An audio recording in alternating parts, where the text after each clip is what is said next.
Studio!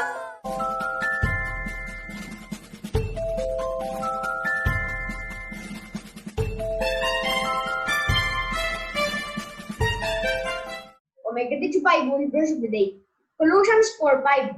In Tokpisin version or in Papua New Guinea language, Colossi 4:5. Walk about inside ng kasing bilong sabi true, igulong ol pusat istat outside.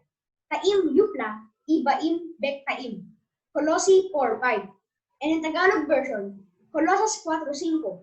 Magsilakad kayo na may karunungan sa nangasa labas na inyong samantalahin ang panahon. Colossians 4:5. King James Prison Bible. Talk thank you. Igulong good. Salamat sa Diyos. Thanks to God. Share the love. Good day, good job, perfect. Colossians 4:5 in King James Version. Walk in wisdom toward them that are without, redeeming the time. Colossians 4:5. Thanks be to God po. Share the love.